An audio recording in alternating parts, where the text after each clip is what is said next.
জয় শিবশম্ভু। প্রায় ২ বছর পর ফের যাওয়ার সুযোগ ঘটল চন্দনেশ্বর মন্দিরে। ওড়িশার বালেশ্বর জেলায় অবস্থিত সুপ্রাচীন এই শিব মন্দির ভক্তদের কাছে অত্যন্ত জনপ্রিয়।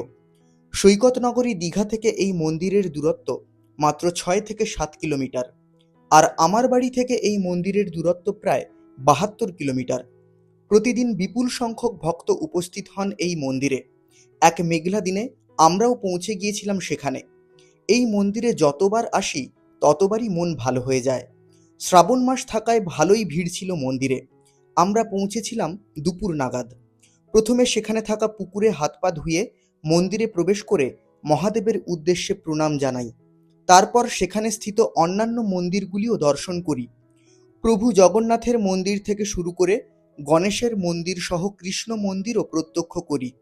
ওই দিন জন্মাষ্টমী থাকায় বেশ ভক্ত সমাগম ঘটেছিল। তারপরে পৌঁছে যাই মহামায়ার মন্দিরে।